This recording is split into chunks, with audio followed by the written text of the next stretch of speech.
Olá pessoal, meu nome é Cláudio Hanaoka, estamos aqui no HanaCast.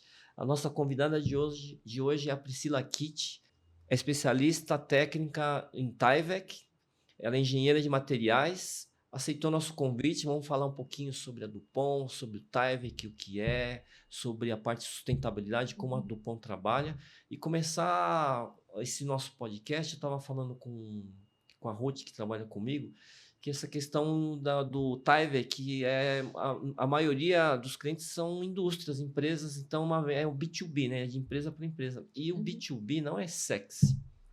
Então eu queria falar nesse sentido que é diferente de você vender uma calça jeans, uma maquiagem, que muitas vezes você coloca uma influencer, a Anitta, né? Fazendo propaganda que é super sexy, etc. Mas vender para a empresa não é. Como é que a gente vai abrir esse podcast já te colocando numa prova de fogo? Como é que vocês conseguem trabalhar essa questão de ambientação ou de fornecer experiência ao cliente quando você fala de Tyvek? Bom, Cláudio, primeiro queria agradecer, né, o convite de estar aqui com vocês, participando aqui do HanaCast. Bom, de forma geral, eu falo que os EPIs, né, que são os equipamentos de proteção individual, nunca são agradáveis. Porque eu aperto a minha cabeça, dói meu pé, é calor, não quero usar. Então a gente já sabe que o produto em si, né, não é tão chamativo, né? Mas a Dupont, ela é uma empresa até hoje, né, muito reconhecida pela parte de segurança. Segurança e respeito às pessoas. Então, assim, a gente está pensando primeiro na segurança e, obviamente, né, respeitando o espaço de cada um. Então, acho que é muito mais sentido educacional, a gente provar, né, que a pessoa precisa utilizar um equipamento de proteção individual para se proteger. Eu falo que as pessoas, a maioria tem família, quer voltar para casa, então quer voltar inteiro. Né? Pode não usar uma roupa assim muito sexy, né? A gente sabe que o pessoal às vezes é criativo também. Eu já visitei empresas que os clientes desenhavam bolsos, botões, para parecer uma roupa mais do dia a dia, né? Mas eu acho que a gente vai mais no foco da tecnologia mesmo, explicando qual que é o diferencial do material, né? A gente sempre fala que o Tyvek ele é respirável, impermeável, então acaba, né, oferecendo ali um certo conforto, mas o foco maior mesmo é no uso do produto, né? Porque, como você falou, né, não é tão fácil a gente promover e que alguém queira, eu quero comprar esse EPI, né? Então acho que eu vou focar mais no porquê. Uma coisa que foi legal, assim, que eu observei, foi um evento recente que vocês fizeram junto com a Balasca, né? Que eu não diria que, não sei se é um representante ou um parceiro comercial forte da Dupont, como tem a Protcap ou Isso, a Dupont Banzil. não faz vendas diretas. Sim. Né? Porque imagina a gente ter que cadastrar todos os funcionários. Os funcionários não, cadastrar todos os clientes finais, enviar às vezes uma caixa. Então, né, a gente trabalha só com distribuidores autorizados. Distribuidores autorizados. Isso. Aí teve um evento que vocês fizeram juntos, foi bem legal, assim, até foi convidado, conheceu as instalações da Dupont em Barueri, e teve essa questão de palestras, foi bem legal, acho que foi bem interessante. Vocês sempre fazem isso ou foi uma coisa inédita, assim? A gente costuma fazer, assim, com todos os nossos distribuidores. Obviamente, cada distribuidor vai ter, assim, né, seus clientes para convidar, mas é algo que a gente tem difundido bastante, principalmente pós-pandemia, né, porque foi muita coisa virtual e tal. Então, a gente sabe que é muito diferente, né, quando você vem, faz uma visita presencial, conversa com alguém presencialmente. Então, acho que aí é a experiência.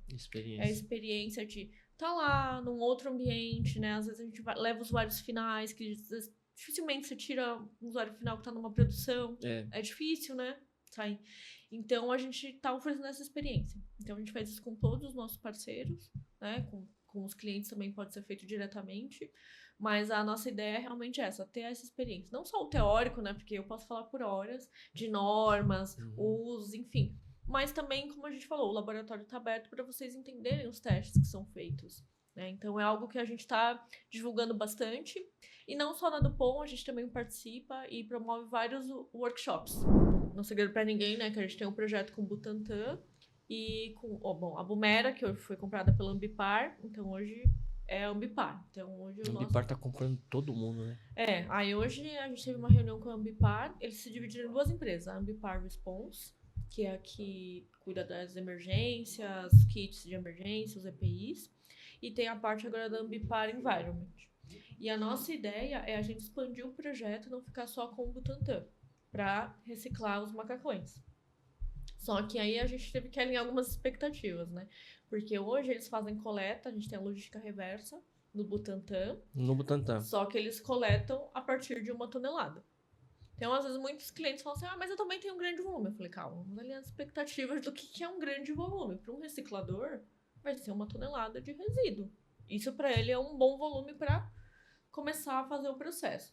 Só que a gente sabe que a maior parte dos nossos clientes não vai ter 1 tonelada, ou não vai ter onde armazenar. Deixa eu só fazer assim, vamos supor aqui no meu microcosmo, eu tenho os EPIs, eles estão segregados aqui. Hoje eu pago para uma empresa retirar. Sim.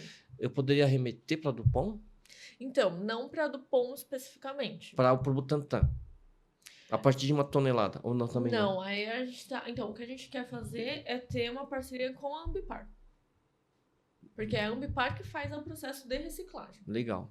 Então, a gente fez o primeiro piloto aí com o Butantan porque a gente sabia do volume. Uhum. Né? Porque, especificamente para a sala limpa, usou uma vez, é descartado. Precisou entrar de novo, vai por... Outro EPI novo. Porque precisa ser limpo, estéreo, enfim. Necessidades de produção de vacina, Uhum. enfim, etc.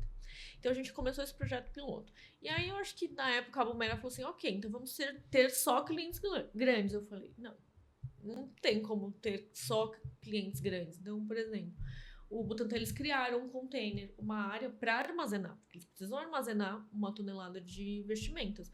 Eu falei, até a gente falando de clientes grandes, por exemplo, industrial, a Vale. Eles também têm um alto volume. Só que quando eles estão quimicamente contaminados, altamente contaminados, eles precisam ser ou incinerados ou aterrados pela nossa legislação. Falei, mas tem muitos pontos, por exemplo, que não é exatamente contaminação, às vezes é sujidade. O que é sujidade a gente consegue reciclar. Só que aí eu falei, o grande desafio vai ser onde armazenar. Isso, aí o que a gente estava conversando com a Ambipar, agora que eles se resolveram como que ia ser dividido, então hoje tem um diretor que está focado em sustentabilidade. Foi com ele que eu tive essa conversa. Eu falei, o interessante seria ter pontos de coleta.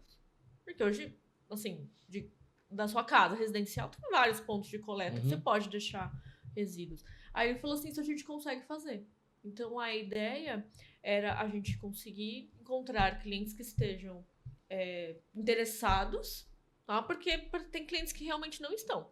Vou dizer que tem cliente que fala, não, os meus produtos saem tão contaminados que eu tenho algum receio, algum medo que, enfim, um macacão super contaminado vá parar numa cooperativa e alguém se contamine. Então, tem cliente que não tem interesse, e tudo bem, a gente entende a realidade de cada um, mas tem muitos clientes que têm, porque aí é o que eu falo, a importância do treinamento. Por exemplo, não é 100% dos macacões do Butantan que a gente consegue reciclar. Tem material contaminado e biologicamente contaminado que também não pode ser reciclado. Então, a gente segue as legislações. Então, a gente deu vários treinamentos e faz isso constantemente. Então, por ano eu vou umas 3 ou 4 vezes no Butantan, porque você sabe, rotatividade de produção às vezes é alta. E a gente explica o que é um macacão sujo e o que é um macacão altamente contaminado. E aí é o treinamento de começar a separar. Então, na hora de retirar o macacão, a gente começa, tem uma área específica para vestir, uma área específica para retirar. Na hora da retirada, então deveria ter, sei lá, vamos imaginar, 2 cestos ou 2 big bags. Um, sei lá, de uma cor vermelha, do tipo, não dá para ser reciclado, e um verde, azul, enfim, que poderia ser reciclado. Então, é um pouco de treinamentos e conscientização das pessoas. Porque o que eu costumo dizer é, as pessoas quando usam EPI em geral, elas sabem quando se contaminaram. Você sente quando algo caiu tem alguma contaminação. Tá com risco, Exato. Mas a gente também tem avançado bastante, fazendo alguns estudos com macacões que foram usados. Então, a gente tem um centro de inovação na Índia, no POM, e a gente tem uma pessoa focada nisso, que ela recebe os macacões contaminados e ela tá vendo se ela consegue limpar os macacões. Então, por exemplo, com resinas e fibra de vidro, a gente consegue remover. Então, aí precisa ser feito um processo de lavagem, mas depois eles entram no processo e reciclam o material. Então, a ideia é a gente fazer isso também no Brasil, a gente tentar replicar esse ponto.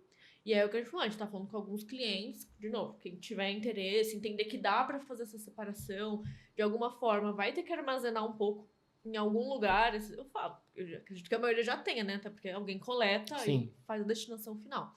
Mas de conseguir separar. Então, tem cliente que eu falo, ele me manda, sei lá, 3, 4 contaminantes. Falei, mas você consegue separar o que é um contaminante e o que é o outro? Essa é uma das complexidades, né? Porque às vezes você vai ter um Exatamente. produto cancerígeno, um com metais pesados, Exato. outro Então, corrosivo. assim, é um trabalho.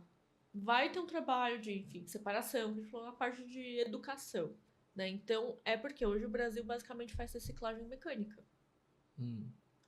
A gente não faz uma reciclagem química.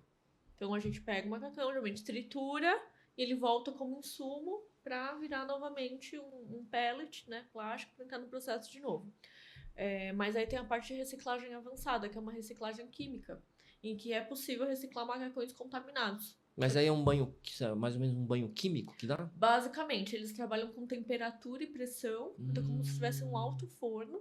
Então, é por isso que é importante também entender quais são os produtos químicos, para entender a temperatura de degradação de Que cada cada Isso. produto. E aí, então, eu vou passar agora 2 semanas no México com os meus amigos mexicanos, porque lá tem uma planta de reciclagem química avançada.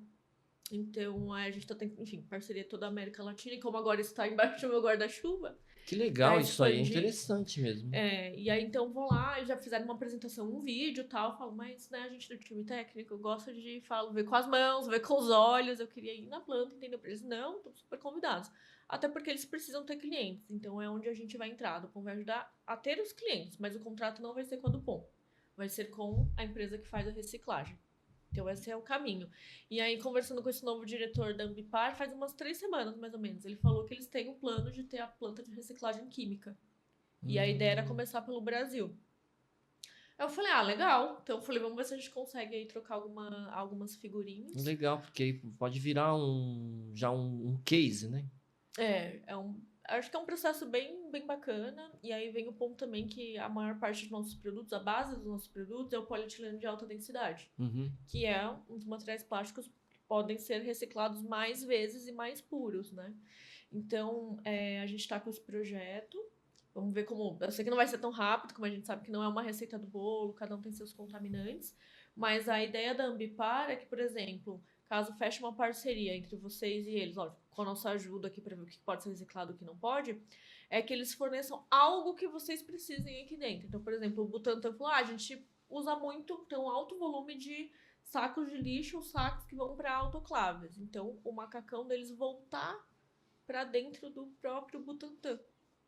Num sistema de economia circular, para fechar o ciclo. Isso. Cara, tá demais isso aí, porque é bem real, né?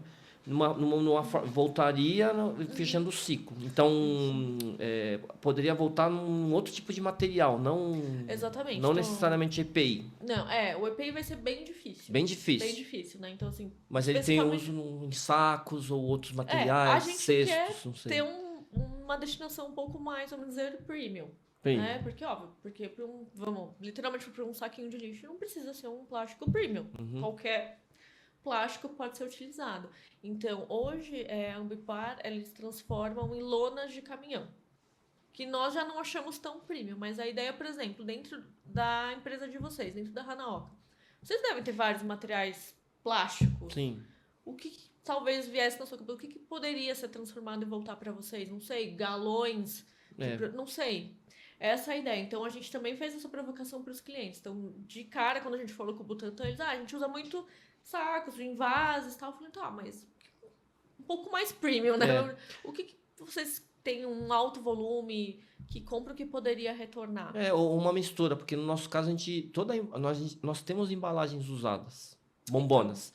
Mas, com certeza, toda essa embalagem que é usada hoje já foi nova um dia aqui. Entendi. Então, a gente comprar uma embalagem com plástico virgem, vamos supor que não é reciclado, a base dele, a gente usa, reusa. Quando essa embalagem ela fica sem condições de uso, ela tá sucateia, a gente lava, segrega, o próprio fornecedor nosso de embalagem coleta essa embalagem, volta para esse fabricante de embalagem, ele lava com pressão e temperatura, moe. Sim. E aí ele mistura, ou ele coloca algum material virgem e mistura com esse material reciclado e transforma numa embalagem que volta para o ciclo. Não para o nosso caso, que a gente não compra embalagens recicladas. Entendi. Mas pode virar um tambor, uma bombona para outros usos. Que, lógico, provavelmente é que não é no meu segmento, não vai colocar produto alimentício, mas vai colocar um Sim. produto com outro valor, mas volta a esse ciclo. Uhum. Então, fecha o ciclo, o Exatamente. próprio fornecedor recebe a sucata, transforma e aí vira um case. Que é a Schutz Vasitex, ela fabrica IBCs, tambores, bombonas, Legal. e aí ele acaba coletando, porque normalmente ele tem uma logística, né, porque ele entrega muita embalagem, Sim. aí o caminhão passa nas regiões, Já entrega e coleta. já vai né? entregando. Essa é a nossa ideia. Não é o que coleta, ele só coleta, esse outro caminhão só Entendi. coleta. Entendi. Mas aí fecha o ciclo, então a gente vê já uma realidade A nossa legal. ideia era mais, por exemplo, até poderíamos ver qual empresa que já faz isso para vocês, É, que já faz a coleta, é um mas volume enorme. isso é. Então vai depender muito dos volumes, mas a nossa ideia assim com a Ambipar seria isso, eles já têm a logística, porque eles fornecem algum material, Uhum. tá? E quando eles fossem fornecer algum material, eles já poderiam coletar, por exemplo, os EPIs que foram contaminados. Contaminados usados, né, na verdade. E esse projeto, como é que pintou para você? Foi um convite? O projeto de sustentabilidade dentro da Dupont? Então, quando basicamente eu entrei em Tyvek em 2016, foi basicamente quando eu estava querendo nascer o projeto com o Butantan, Uhum. né? Enfim, eu não fui exatamente envolvida no começo do projeto, enfim, tinha outras aplicações, né? Como eu estava aprendendo mais sobre o produto, enfim. Mas é um projeto super bacana, né? Hoje, sustentabilidade não está só em alta, mas a gente vê várias mudanças, né? Por exemplo, climáticas que tem acontecendo. Então, a gente sabe que nós estamos contribuindo para essas mudanças de uma forma negativa, né? O ser humano, de forma geral. Então, sempre tive muito interesse, né? Enfim, melhorar o que a gente pode fazer, o que a gente pode usar, né? Ter algum fim melhor. Enfim, aí eu vi que o projeto não estava caminhando numa velocidade que a gente gostaria, né? Porque, enfim, não só por ter os objetivos da ONU, né? Enfim, por tudo que está acontecendo, né? No mundo. E até porque eu conheço os clientes também, então geralmente sou eu que visito os clientes. Isso é uma vantagem, né, de ver o dia a dia do cara. Eu entendo como seria a contaminação, geralmente como sai a contaminação, então às vezes tem um cliente que fala, eu queria reciclar meu macacão, aí manda uma foto, todo sujo, preto, de graxa, aí você fala, não, realmente, esse daí não tem como reciclar. Né? Então, como tenho bastante contato com os clientes, foi quando o time de marketing falou, acho que seria legal se você estivesse à frente dos projetos de sustentabilidade. Até, enfim, tá, como eu falei, time tech você tem uma curiosidade maior. Então, geralmente eu visito algum cliente numa fábrica, eu estou olhando tudo já, observando, para entender o processo, para ter mais conhecimento. Porque eu acho muito bacana de estar aí no time técnico, visitar e conhecer a diversidade de empresas. Né? Então, foi quando eu falei assim, você não gostaria, né, de estar à frente dos projetos de sustentabilidade? Que também é uma forma de liderança. Sim, que não de pessoas, mas de de projetos. projetos. Exato. Que legal isso. Então, a partir desse ano, enfim, a gente começou a conversar no final do ano passado. Eu tenho uma agenda um pouco complicada, né? Enfim, atendo ali do México para baixo, então às vezes é bem difícil conseguir, né, conciliar bastante, mas aceitei o desafio e falei, ok, vamos mover aí os projetos de sustentabilidade. Então, por isso, vocês me convidaram, né, aqui para participar do podcast. Eu já vim te perguntando como que vocês fazem, vendo já se tem alguma oportunidade. Priscila, você acaba conhecendo vários, né? Mas muitos países, né? México, aqui na América do Sul, Argentina, Argentina. Chile, tem a região andina, que a gente é forte também, Peru, E nessa Colômbia. visão nesse viés de sustentabilidade, você acha que o Brasil tá uma referência, tá muito longe se comparar com esses outros países? Você comentou que o México já tem parece que tá um passo à frente, né, em algumas questões. Já tem uma tecnologia mais avançada para fazer a reciclagem. Né? Como eu falei, basicamente o Brasil é a reciclagem mecânica, né? Mas existe a reciclagem química também. Mas em termos assim de conscientização, de separação de materiais, o que é contaminado, o que não é contaminado, o que pode ser reciclado ou não, eu vejo que o Brasil está bem avançado.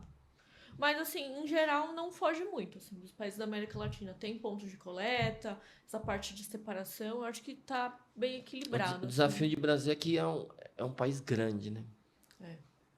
Exatamente. Então, eu falei, a parte de educação e conscientização. Então, é algo que a gente vai ter que ficar batendo na tecla até rodar. Eu queria tocar também no assunto que foi muito legal, aquela experiência de conhecer a Dupont no laboratório de testes.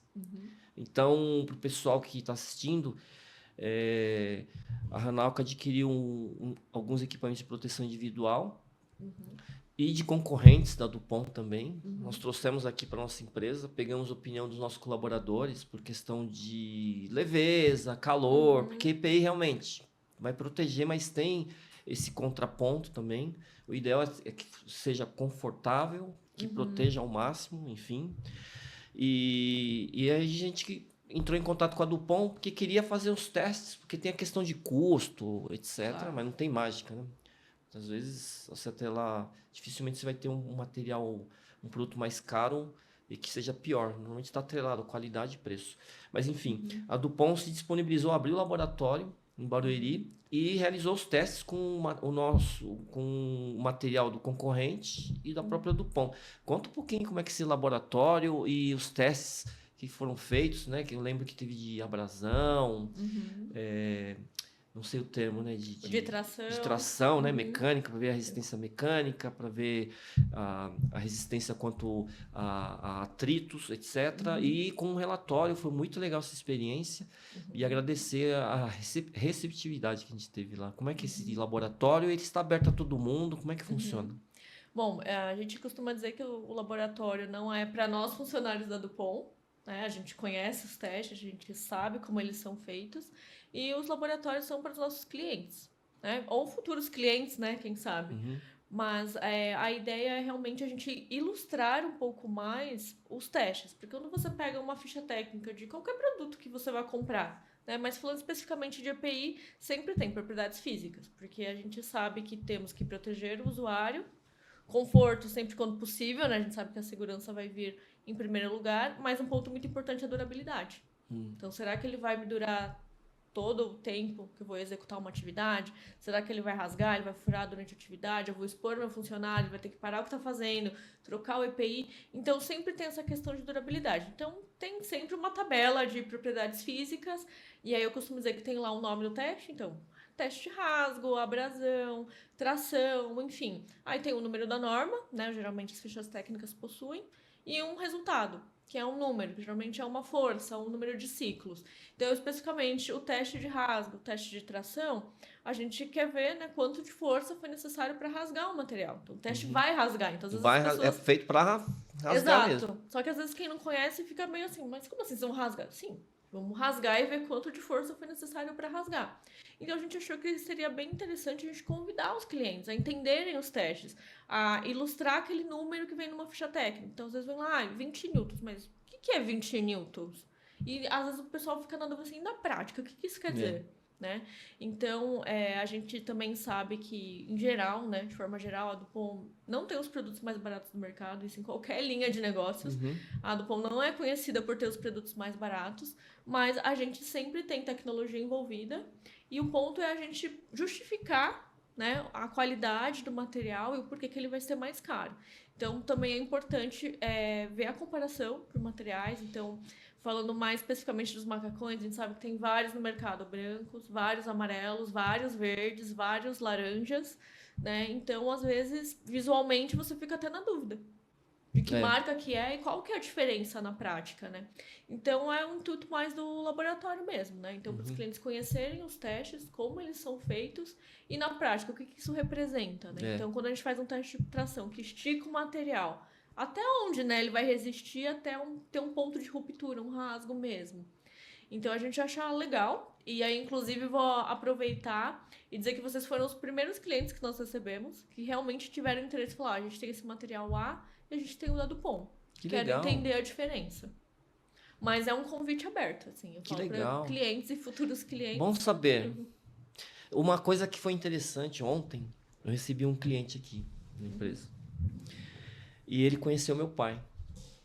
E, na época, o meu pai ele comprou uma roupa tipo nível A. Mas na época, e eu não lembro a marca.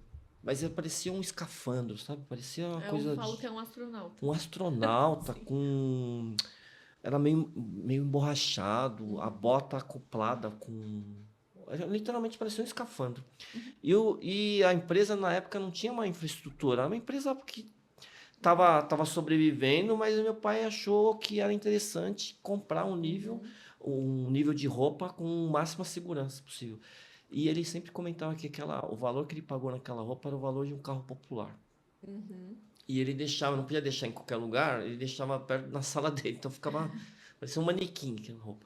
E ontem esse cliente de longa data ele veio nos visitar, ele lembrou dessa roupa, ele contou isso. Nossa, seu pai falava que aquela roupa valia, aí eu completei um carro popular.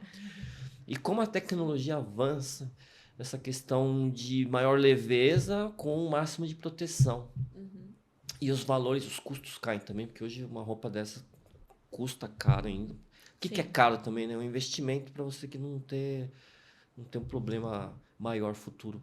Mas como o avanço da tecnologia, a leveza desses materiais e como os custos começam a cair. Mas eu lembrei disso porque aconteceu isso ontem aqui. Ele lembrou dessa roupa e eu lembrei. E a gente acabou se desfazendo dela porque ela ressecou. E aí teve um rompimento nesse tipo de borracha. Foi bem interessante isso. O ponto é que, assim, os EPIs de proteção química, eles são feitos de materiais plásticos, né? Então, eu sempre costumo falar que os materiais, eles estão degradando, né? Tudo aqui nessa sala, ele tá degradando naturalmente. Só que a gente sabe que os plásticos, eles demoram muitos anos para ter uma degradação total. Então, obviamente, não vai ver um buraco logo de cara, mas exatamente, né? Por diferença de temperaturas, pressões. Então, os plásticos eles ficam quebradiços, né? Ficam mais frágeis. Então, é importante também verificar a vida útil dos EPIs. Então, é algo que tem tido muita pergunta, né, ultimamente, porque são materiais plásticos, então o pessoal se preocupa, né, em disposição final, né, e a durabilidade. Então, hoje, por exemplo, na Dupont, as nossas vestimentas de nível A, né, que são de máxima proteção, nós estipulamos uma vida útil de 5 anos.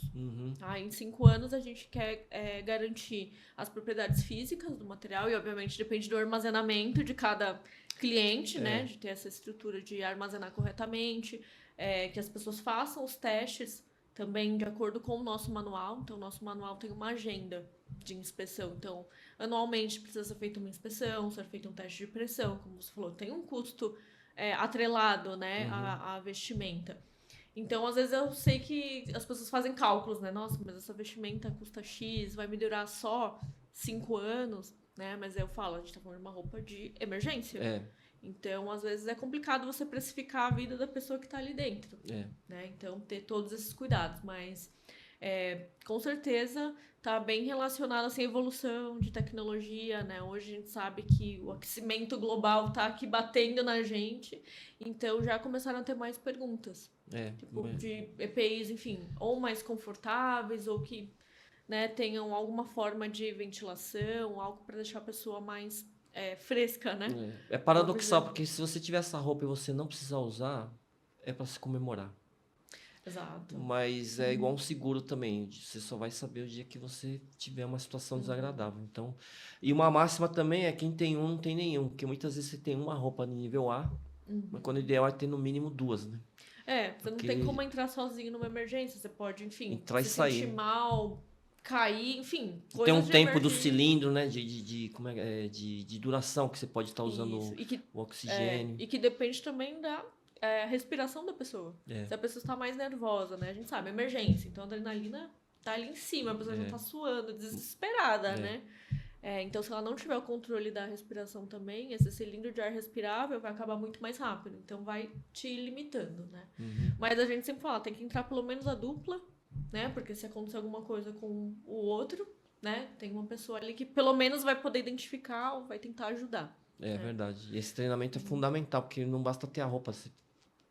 Estimular, ter simulados de emergência... Exato. Simular situações críticas é muito importante. A gente já teve algumas ocorrências aqui, infelizmente, mas felizmente sem feridos, mas que teve que ter uma ação rápida. Foi um volume muito ínfimo assim, que aconteceu, mas já teve esse caso aqui. A gente soube a importância de ter essa roupa e uma equipe treinada, porque não basta ter o equipamento de ponta e você não ter o pessoal qualificado para saber que tipo de ação tomar, porque realmente, o que você falou, numa situação de estresse, é um monte de gente gritando, ou um fala uma coisa, outro fala outra, então realmente é estressante para quem está lá nessa questão. Eu ia perguntar também, a gente começou de trás para frente, mas Priscila, não, mas depois a gente dá uma editada, mas Priscila, eu vou contar um pouco sobre você, porque muitas vezes está atrelado a Priscila do Dupont, Priscila, mas você tem a sua vida. Eu pesquisei você antes que você chegou a estudar ou pensou em estudar nutrição? Eu sou técnica em nutrição. Você chegou a Fiz estudar, o curso fez o curso técnico, técnico, fiz estágio, trabalhei já na cozinha, trabalhou? trabalhei. Caramba. Mas já no curso técnico eu já vi que não era exatamente o que eu queria. Eu falo que é muito difícil, né? Às vezes você com 17 anos, saindo, enfim, do ensino médio, ter que decidir o que você vai fazer o resto da sua vida, entre aspas, né? Mas pra onde você quer ir? Então eu fiz o curso técnico achando que era algo que eu queria fazer, né? Mas, enfim, aí uma experiência que eu tive não tão feliz, eu nunca tive problema em ver sangue. Até o dia que eu mesma me cortei. Fazendo um sanduíche, né? Tipo, tinha que cortar um queijo, enfim, a faca escapou, veio no meu dedo. E a mão, você sabe que é uma região que sai muito sangue. Depois desse dia, se eu começo a pensar muito, Já dá um... já sinto que vou desmaiar.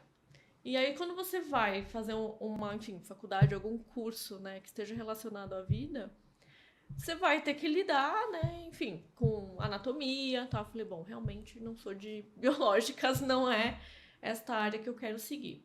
Mas tinha alguém na sua família que tinha seguido essa carreira De nutrição, de não. nutrição, não? Mas na minha família tem enfermeiros, médicos, enfim. Eu realmente achava que era algo que eu gostaria de fazer, né? Enfim, a minha avó, desde quando eu nasci, ela sempre foi doente, né? Então eu convivi...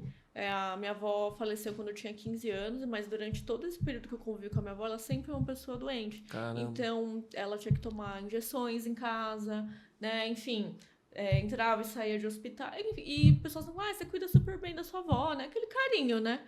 Mas eu achava que era algo que eu queria fazer. Aí, vendo os cursos, né? Eu fiz ET, né? Então, Escola Técnica Estadual. E na região que eu morava não tinha de enfermagem. Onde você morava? Perto do Ipiranga. Perto do Ipiranga. Isso, eu fiz a ET Túlio Vargas, que é ali no Ipiranga, né? E aí tinha o curso de nutrição que era próximo ali, né, de saúde. Então, enfim, falei, vou apostar, vamos fazer. Mas eu já sabia que não era o que eu queria no decorrer, né? Eu falei, bom, não é exatamente isso que eu quero fazer. E aí eu tive outra dúvida quando eu entrei na faculdade. Entrei na faculdade para fazer química. Falei, acho que eu quero trabalhar com química, quero fazer análise ou qualidade. Mas enfim, também não tinha ninguém na família que tinha seguido essa carreira? Química especificamente não, tem farmacêuticos. Tá. Bioquímicos, mas não exatamente químicos, mas enfim, falei, vamos. Entrei na faculdade para fazer química, mas por sorte, dentro da faculdade, né, o primeiro ano, ele é basicamente igual, né, para todos os cursos. E fiz o primeiro trimestre, que minha faculdade era trimestral, e logo me inscrevi para ser monitora do laboratório. Falei, vamos ver se é realmente isso que eu quero fazer. Na prática ali. Entrei como monitora do laboratório, de novo, não é isso que eu quero. E agora, o que eu vou fazer? Então eu conseguia me mover dentro da faculdade, né, para outros cursos, enfim, tem a questão de nota, tal, para conseguir. E eu falei, bom, sempre fui muito boa em exatas, então matemática, química, sempre gostei bastante. Física não era muito meu forte, mas enfim, na parte de exatas em geral era melhor. E eu falei, bom, vou para engenharia. Mais próximo de química, que tinha na faculdade que eu tava, era engenharia de materiais. E aí eu falo que eu acabei me encontrando. Porque a engenharia de materiais é um mundo, né? Então tem a parte tanto de metais, plásticos, cerâmicas, e tudo envolve, né? Então foi ali que eu me achei. Eu falei, legal, acho que agora eu tô fazendo o curso certo. E mas dentro da própria faculdade de química? Porque o primeiro ano ele era igual. Então, na verdade, é um curso de ciência e tecnologia. Tá. Você conseguiu então, aproveitar os créditos e conseguiu se mover de química para engenharia. Isso. Na verdade, sem precisar fazer o vestibular novamente. Não precisava, porque na faculdade, até hoje... precisa fazer. Vestibular, só que você elimina as matérias que você já fez. Isso, lá a gente fazia o vestibular para entrar no curso de bacharelado de ciência e tecnologia. E até hoje ele é assim. E aí, depois você vai se direcionando pro curso que você gostaria. Então, eu entrei inicialmente pensando, vou fazer química. Já ia direcionar todos os meus créditos, né, as disciplinas pra parte de química. Mas logo no começo, por sorte, foi bem no começo, falei, não é aqui que eu quero ir. Você era aluna CDF, como se fala? Vou te dizer que não, viu? Não? Não. Eu sempre, assim, ler não era muito meu forte. Então, eu também já sabia que de humanas eu não era. Isso eu tinha claro desde... Nunca gostei muito de ler. Então, às vezes falam assim, tem que estudar, lógico, tem que estudar, você tem que ler. Aquela preguiça, né? E eu falo que a maturidade ajuda. Quando você acaba de entrar, não tinha essa visão. Então foi bem mais pro final, mesmo da faculdade, enfim, você começa a procurar estágio, começa a trabalhar, né? Enfim, vai mudando um pouco, vai tendo ali a sua maturidade. Hoje eu falo, se eu olhasse pra trás, talvez eu tivesse me dedicado mais logo no começo. Mas assim, nunca fui a pior aluna e nunca a melhor. Falava, vamos estar Tá ali bom, tá ali. o pra passar, E né? a parte de estágio ali, o primeiro estágio que você arrumou, você lembra como é que foi? Era aquela questão de mural ainda, de olhar no mural, ou alguma indicação, ou você mandou currículo, como é que foi? Aí na época já tinha algumas empresas, né? Parceiras ali.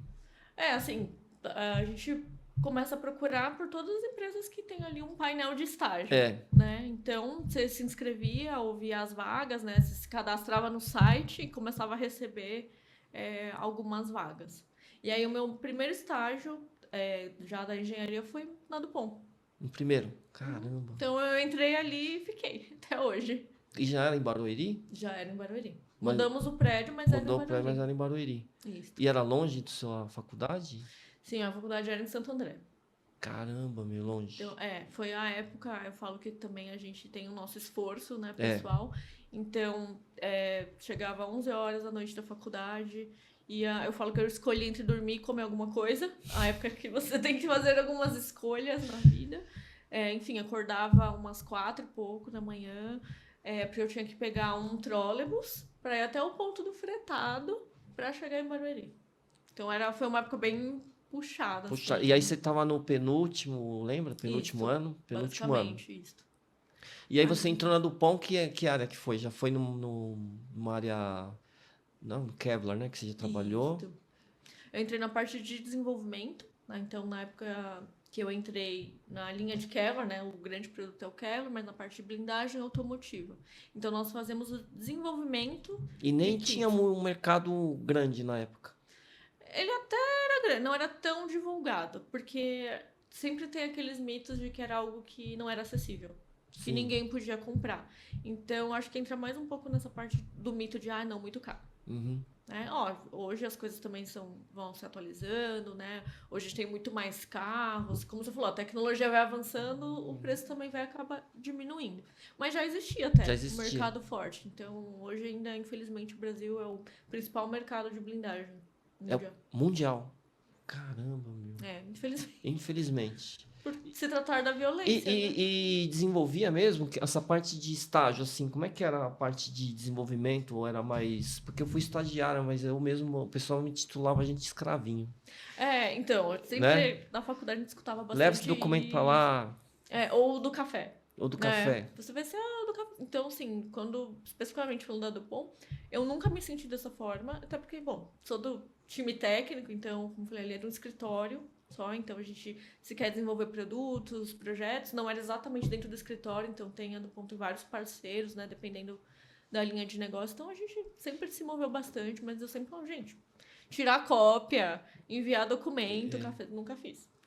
É Nunca mesmo, fiz. olha só. Sempre tive boas oportunidades assim dentro da Dupont, de desenvolvimento, de aprendizado. E acho que esse é um dos motivos que eu quero seguir minha carreira técnica. Exato. De poder desenvolver essa curiosidade, né? Enfim, tem muito do perfil da pessoa. Então, o pessoal até brinca e fala, quando você vai visitar algum cliente, você já tá, seu radar, eu falei, porque tudo me chama atenção. Tudo que eu não conheço, eu quero conhecer, quero saber mais. E traz um repertório, né, também de vida, né? Você vai conhecendo vários segmentos, vários clientes, várias empresas, vai trazendo um repertório. Sabe uma coisa que me marca também? Quando a gente é estagiário e passa dessa questão de estágio prefetivo. É muito marcante também, né? Tipo... Mas nem todo estagiário consegue ser efetivado na Dupont. Tem uma concorrência também normal.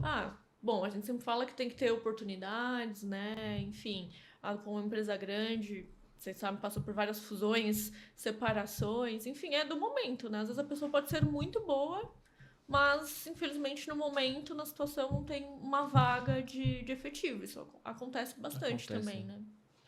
E essa parte de... Depois que você se efetivou, você continua ainda na parte do Kevlar. Isso. Eu fiquei 5 anos trabalhando na parte do Kevlar, então desenvolvimentos, testes balísticos, testes no exército. Então, fiquei bastante tempo na parte técnica mesmo de desenvolvimento.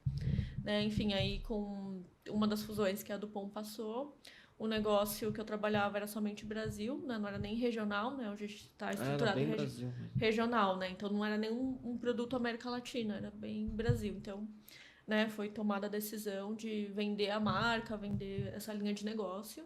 E foi quando eles me ofereceram a vaga, né, em Tyvek, né, para trabalhar não somente com os EPIs.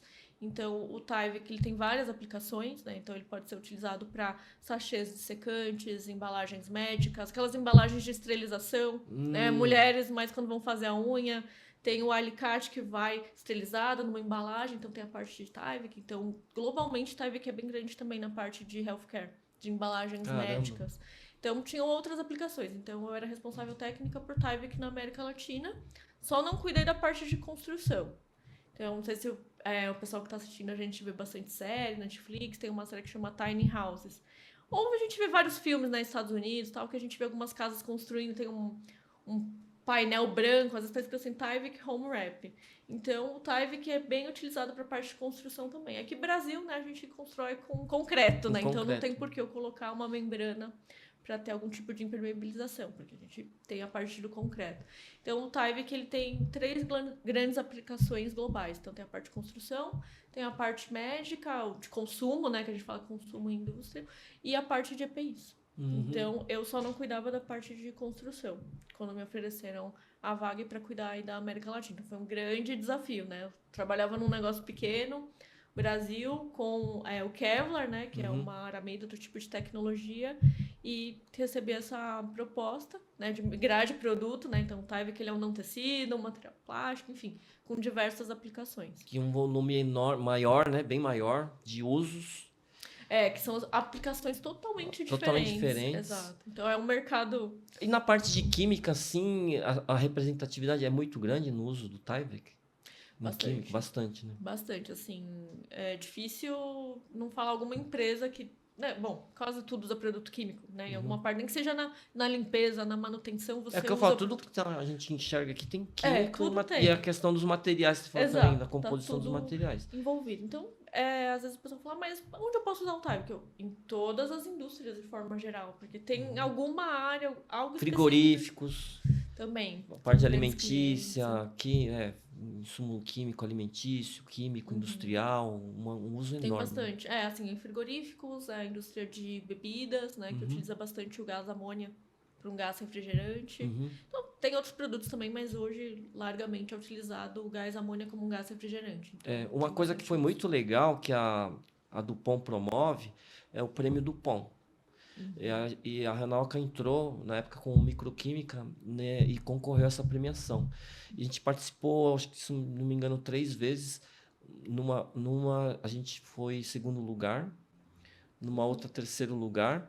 E como esse prêmio, apesar de não ter alcançado o posto de primeiro lugar, ela repercutiu positivamente com os nossos clientes, fornecedores, e nessa jornada da sustentabilidade, porque você fala de segurança do trabalhador, você está também chancelando que você tem uma preocupação real do social, né, das suas pessoas.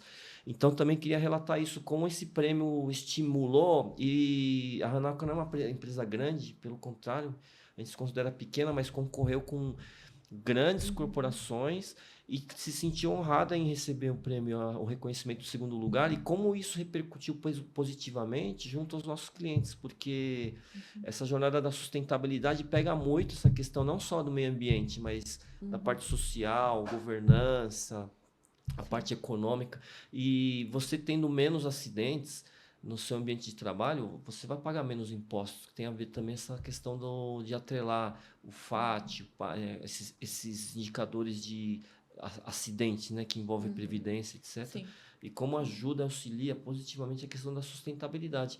E reforçar também como é que essa jornada da sustentabilidade, fora esse projeto, né, que você comentou que está trabalhando junto com a Ambipar, né, em questões de costurar parcerias, como é que a sustentabilidade também é do Dupont trabalha, esses outros itens, que aquele prédio também é bem sustentável, né, de Barueri. Então, bom, a Dupont se preocupa com toda a cadeia, né? Exatamente. Não é só a gente fabricar, entregar o material, enfim, que todos estejam protegidos, né? Então, tem todo o processo envolvido, né? Então, hoje, por exemplo, todos os nossos produtos são importados. Então, as nossas plantas estão especificamente Tyvek nos Estados Unidos e Europa.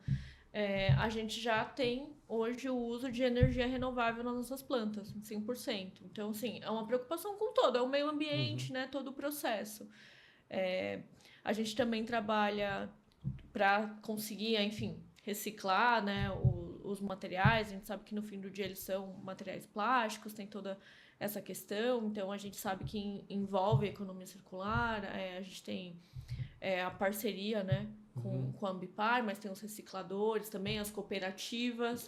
Então, a gente acaba movendo o todo. E você comentou da água, né, do prédio de Barueri, que você comentou que ela é tratada e tem a sua reutilização também. Na Dupont, a gente... Bom, o meu departamento, né, são várias áreas dentro da Dupont, a gente é chamada de águas e proteção. Então, a gente tem um negócio de águas, de tratamento de águas. Né? Então, quando a gente foi construir o prédio novo, né, isso foi projetos antes de pandemia, foi construir o prédio novo, e a gente sempre tenta usar produtos da Dupont dentro do prédio, obviamente. Então, a gente tem como se fosse uma mini planta de tratamento de água dentro do prédio. Né? Ele fica no subsolo. Vocês que tiveram a oportunidade de ir lá, vocês sabem que fica tipo, do lado do shopping, né? Do Tamboré, que também tem uma parte de tratamento de água. Então, de fora, às vezes você consegue ver alguma parte do tratamento de água. Então, no todo, né? Então, desde as plantas, os escritórios que a gente tem, tudo que a gente pode fazer para contribuir com a parte de meio ambiente, com o social também, então está relacionado ao bem-estar, né, dentro da empresa, mas também pensando na parte de sustentabilidade. Então, o prédio novo da Dupont, ele é super inteligente, né, então já todos de LED, sensor de presença, a gente sabe os horários, né, em que o escritório vai estar mais cheio, depois de um horário à tarde, o ar-condicionado ele acaba desligando para ter essa economia também. Né, todos os tratamentos, carpetes da Dupont feitos de bagaço de milho, por exemplo, né, não utilizamos os copos 100% plásticos, então vai no todo, assim, no geral. Então, desde o prédio ali ser super sustentável, pensando no nosso próprio bem-estar, né, dos prédio funcionários. Meio que conceito, né? Quem tiver a oportunidade de visitar, vale a pena a visita. A gente aprendeu muita coisa lá, até utilizou algumas ideias lá que vocês aplicaram, a gente já começou a aplicar aqui dentro, muito legal. E essa questão também que eu queria falar na época a gente tá na pandemia ainda, né? Às vezes a gente esquece, mas no auge da pandemia, essa questão da importância dos GPIs também, né? Nossa, foi para quem desenvolvia as vacinas, né? O Butantan, e como os produtos da Dupont acabaram trabalhando ativamente aí nessa questão de desenvolver e proteger a saúde das pessoas. Né? E foi até uma prioridade, né, dentro da Dupont. Como eu comentei agora há pouco, o Tyvek tem outras aplicações. Durante a pandemia, basicamente a parte de construção, né, e o uso industrial de outro tipo de embalagem, essencial, obviamente, de healthcare, foi focado tudo nos macacões. Tudo nos EPIs. Então, as plantas de Tyvek estavam focadas para os EPIs, né, e para o uso de healthcare para Tyvek. As outras aplicações que não envolviam a área de saúde e proteção não foram prioridade. Não, então, foi bem complicado, né? Enfim, a gente vê a importância de treinamentos. Então, quando começou a pandemia, a gente não tinha muitas informações. Aí começou a parte online, né, de treinamentos. E a gente vê como é importante também conscientizar não só as empresas, mas as pessoas que realmente vão pôr a mão na massa. As pessoas que vão usar os EPIs. Né? Então, conscientizar a pessoa que tem uma forma correta de utilizar.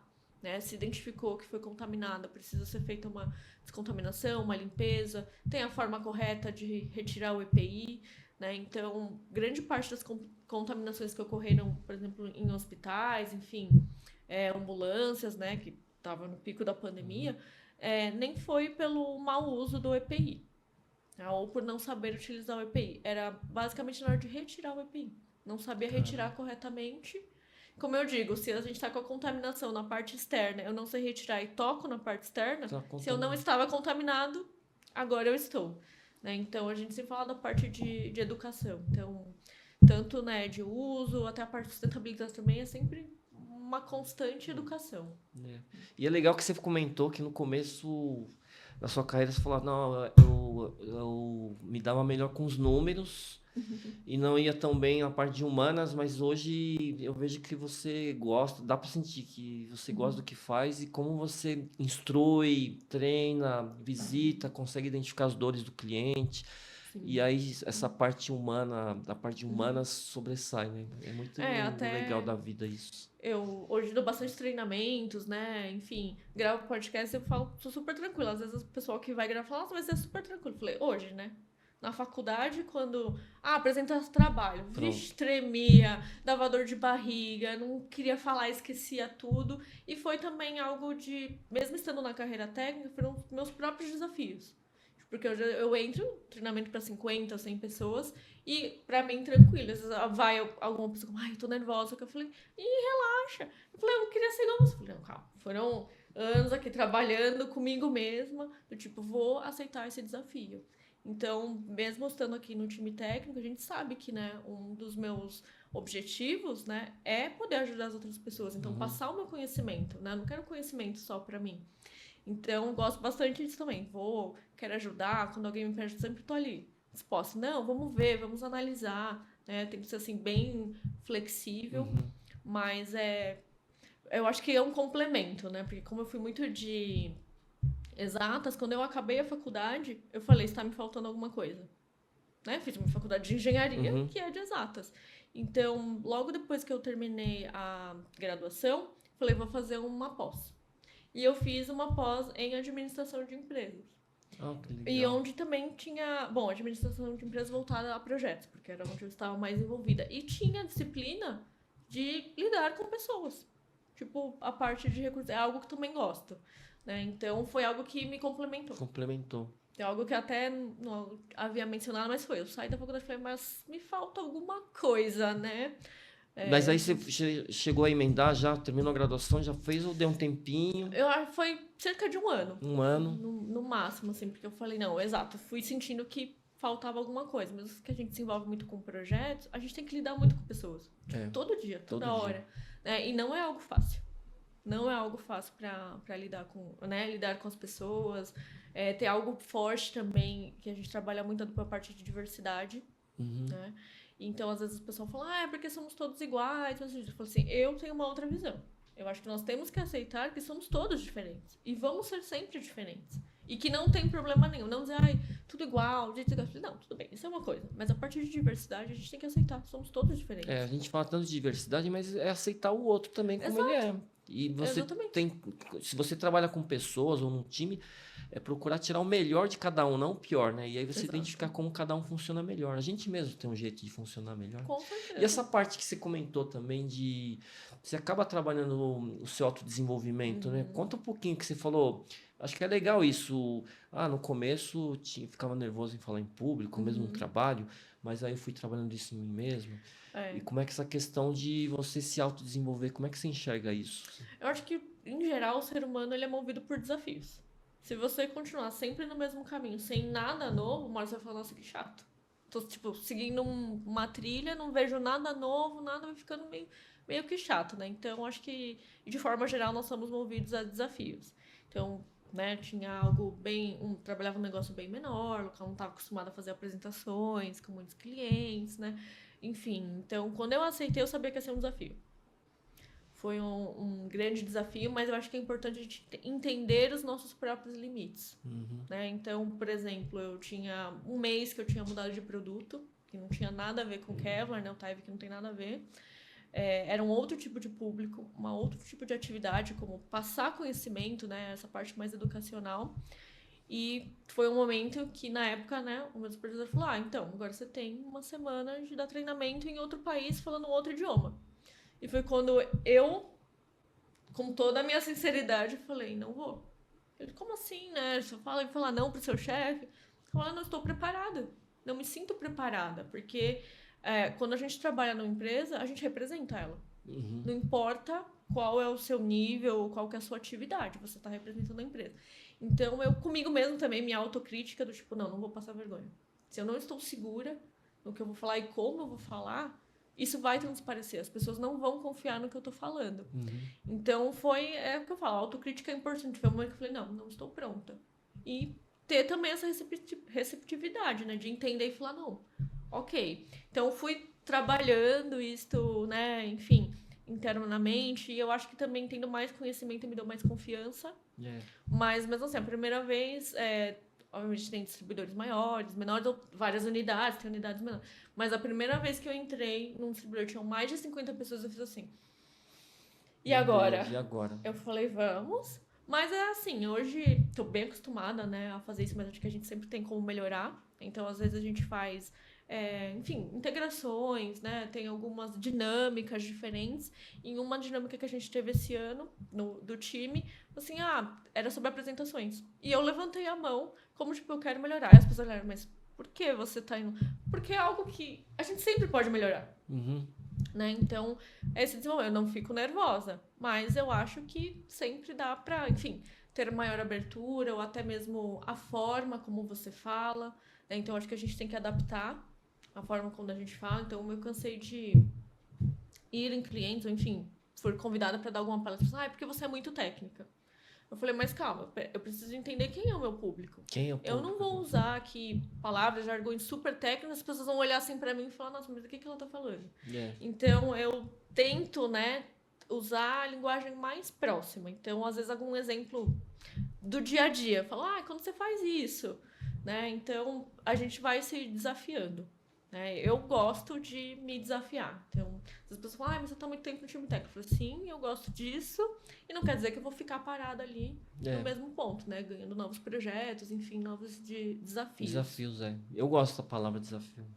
É muito legal. Eu queria fechar agora essa participação da Priscila fazendo uma provocação, até uma reflexão. Priscila, aonde você se vê daqui a 5 anos? Bom, como a gente conversou um pouco, né? Eu gosto muito dessa parte técnica, tenho essa minha curiosidade, né, interna. Eu espero continuar, assim, dentro do time técnico. Não sei se vou estar ainda em Tyvek, mas conhecendo mais, podendo, assim, continuar compartilhando, né, enfim, meu conhecimento, a minha experiência, enfim, continuar aprendendo ali. Mas eu ainda sou time técnico, tá enraizado em mim.